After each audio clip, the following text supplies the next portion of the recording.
Hello, my name is Widia Damayanti. I'm here for the task second of applied linguistics. Solve the problem. Problem 1. Mr. Thompson is a linguist studying the of language in news reporting. He is particularly interested in how language and can convey bias, shape public opinion, and influence the perception of new events.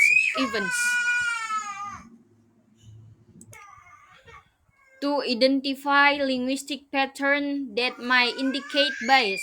He also considered the impact of these linguistic choices on the audience's understanding and interpretation of the news.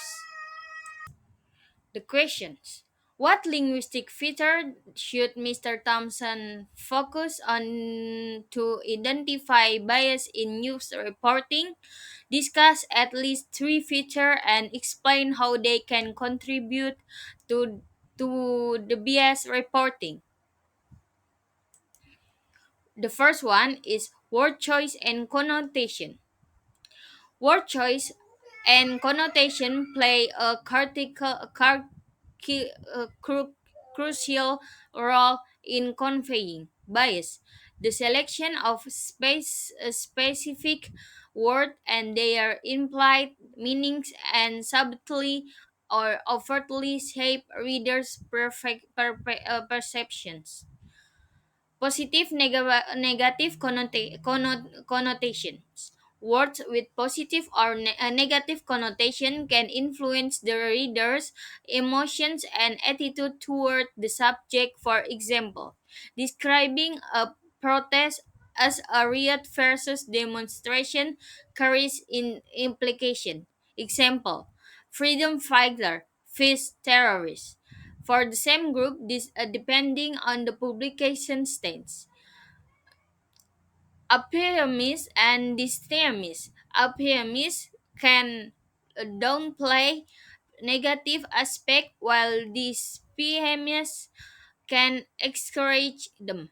Example: collateral damage, Apehemis, fish, civilian casualties, more direct and potentially dysphemistis.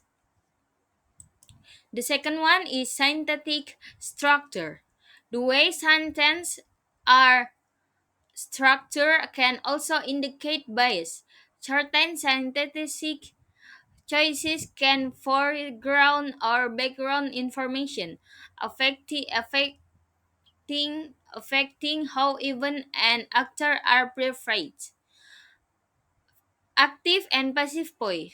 Passive voice. Using active or passive voice can achieve focus and responsibility.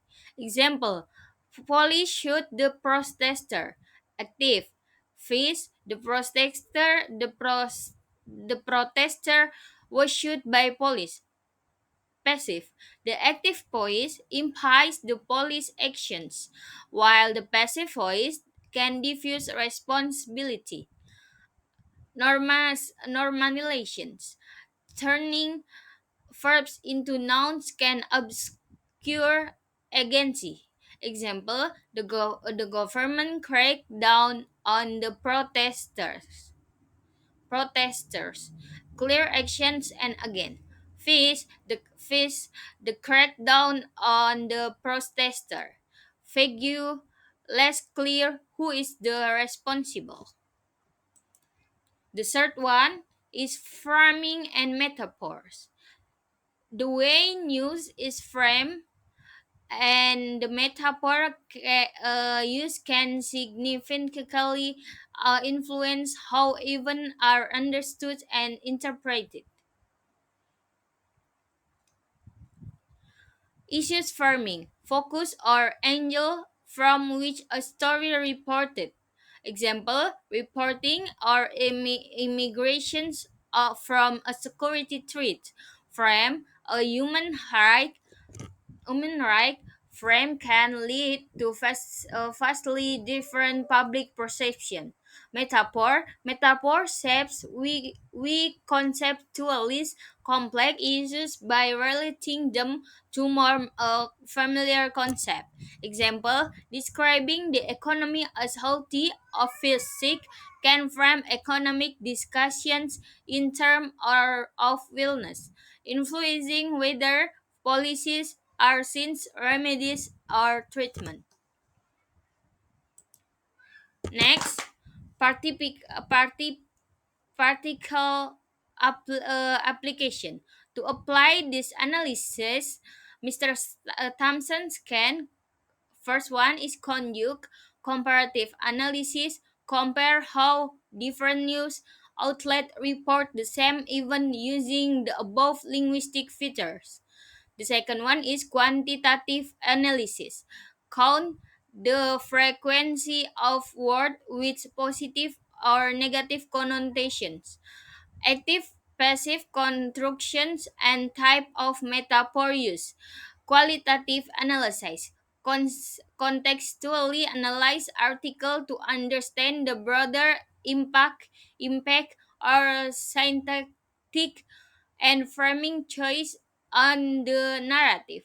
By focusing of on these linguistic features, Mr. Thompson can uncover subtle bias in news reporting, providing a clearer picture of how language shapes public perception and opinions. Problem 2. Problem 2. Imagine you are a language planner working for the government of country with a diverse linguistic landscape. The country has several indigenous language by spoken by different ethnic groups, as well a dominant national language used for official purpose. Your task is to develop a language policy that promote linguistic diversity while ensuring effective communication and national unity. The question is, how can the government promote the use preservation of indigenous language through education? To promote use and preservation of indigenous language through education, the government can take the following steps. The first one is include indigenous language in school. Early education teach indigenous language in preschool and primary school. The second one, a curriculum. Make indigenous language a part of school curriculum. The third one is training. Train teacher to teach indigenous language. The second step is create educational material from the textbook. Develop textbook and learning material in indigenous language. The third, the next is digital research. Provide digital tools and resource for learning this language. The third steps is support higher education and research. University program over university course and degrees in indigenous language and culture.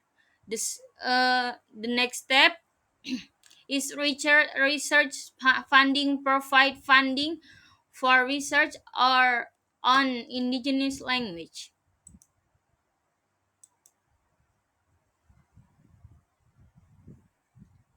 The fourth step is engage community.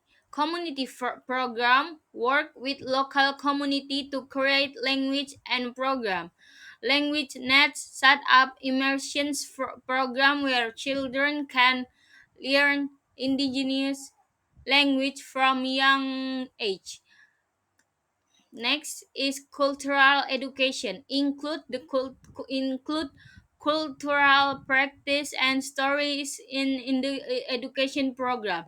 The five steps is use technology, apps and online course. Develop mobile apps and online course for learning indigenous language. Media use radio, TV, and online platform to broadcast content in indigenous language. The last step is supportive policies. Legislation pass laws to support indigenous language education. Funding provide educate funding for this educational initiatives. The last one is monitoring, regularly check and improve the program to ensure their success. By following this step, the government can effectively promote the use and preservation of indigenous language through education. Maybe until enough here from me. I'm apologize if there's some mistake from me. Goodbye.